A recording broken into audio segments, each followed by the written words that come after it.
నరేంద్ర మోడీ గారికి పాలాభిషేకం చేస్తున్నారు.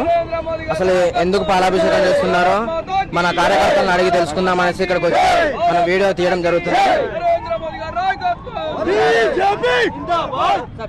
నిన్న ఏదైతే జీఎస్టీ 56వ కౌన్సిల్ సమావేశంలో నరేంద్ర మోడీ గారి ప్రభుత్వము ఇప్పుడున్నటువంటి ఆర్థిక మంత్రి నిర్మలా సీతారామన్ గారు 12 లక్షల వరకు కూడా ఆదాయ పన్నుని మినహాయింపు ఇవ్వడం వల్ల దాని ఆదాయ పన్ను మినహాయింపు దాంతో పాటు ఈరోజు జీఎస్టీ తగ్గించడం వల్ల ఒక్కొక్క కుటుంబానికి సంవత్సరానికి 1,25,000 రూపాయలు ఈ రోజు ఆదా అవుతున్నదని చెప్పి ఇది ఒక ఆర్థికవేత్తలు చెప్తున్నారు. నరేంద్ర మోడీ గారి ప్రభుత్వమే ఈరోజు నరేంద్ర మోడీ గారి ప్రభుత్వమే సుమారు 25 కోట్ల మంది దారిద్ర్య రేఖలో ఉన్న ప్రజలను ఈ రోజు మరి పేదరికం నుంచి బయటపడేసిన ప్రభుత్వం నరేంద్ర మోడీ గారి ప్రభుత్వము.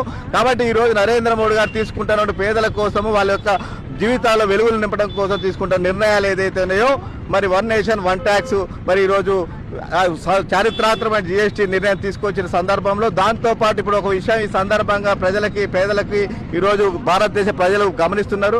గతంలో GST tax Gabbar Singh tax అని చెప్పినటువంటి రాహుల్ గాంధీ కాంగ్రెస్ పార్టీ ఈరోజు జీఎస్టీ పేరు మీద ప్రజలు దోచుకుంటుందని చెప్పినటువంటి కాంగ్రెస్ పార్టీ రాహుల్ గాంధీ ఈ రోజు మనం చూసాం సిగ్గు లేకుండా ఈ యొక్క జీఎస్టీ తగ్గించడం వల్ల ప్రభుత్వాల యొక్క ఆదాయం తగ్గుతుందని చెప్పి మళ్ళీ డొంక తిరుగుడు మాటలు మాట్లాడుతున్నారు. జీఎస్టీ వల్ల దోచుకుంటుందని చెప్పినట్టు ఇదే కాంగ్రెస్ పార్టీ ఈ రోజు మొత్తం కూడా రాష్ట్రాలకు ఆదాయం పోతుందని చెప్తున్నారు. అంటే మీ ఉద్దేశం ఏంటి? మరి ఇప్పటి వరకు కూడా మీరు మాట్లాడినవన్నీ కూడా ద్వంద్వ ప్రమాణాలు. ఈ యొక్క ప్రజల పట్ల మీకు ఏమాత్రం కూడా ప్రేమ లేదు.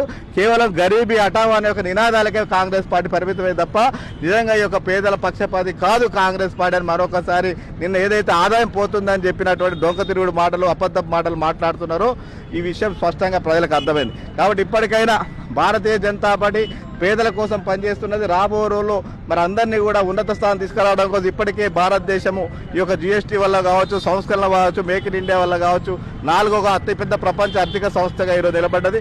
రాబో రోజుల్లో మరి 3వ ఆర్థిక వ్యవస్థగా నిలబడుతుంది ప్రపంచంలో. తప్పకుండా నరేంద్ర మోడీ గారి నాయకత్వంలో ఈరోజు అమెరికా కావచ్చు ఏ దేశమైనా కూడా ఆంక్షలు తట్టుకొని నిలబడే శక్తి ఈరోజు భారతదేశానికి నరేంద్ర మోడీ గారి నాయకత్వంలో ఉందని ఈ సందర్భం గుర్తు చేస్తూ మరొకసారి మరి గణనీయంగా మరి ఈరోజు తగ్గించినటువంటి జీఎస్టీ ఏదైతే ఉందో దాన్ని మరి ప్రజల కోసము ఈరోజు పేద ప్రజల కోసం తగ్గించినటువంటి ఈ ట్యాక్స్ని స్వాగతిస్తూ ఈరోజు రైతులకి ఈ యొక్క జీఎస్టీ ట్యాక్స్ వల్ల రైతులకి, మహిళలకి, యువతకి మరి పేదలకు అన్ని వర్గాలకు కూడా ఉపయోగం ఉన్నటువంటి ఈ యొక్క తగ్గింపు వల్ల మరొకసారి వారి ధన్యవాదాలు తెలియజేస్తూ ఈరోజు పాలాభిషేకం చేసి ప్రతి ఊరు కూడా నరేంద్ర మోడీ గారి యొక్క చిత్రపటానికి పాలాభిషేకం చేస్తూ వారి యొక్క నరేంద్ర మోడీ గారికి భారతీయ జనతా పార్టీకి పేదల తరఫున ధన్యవాదాలు తెలియజేస్తున్నాం. థ్యాంక్ యూ అండి.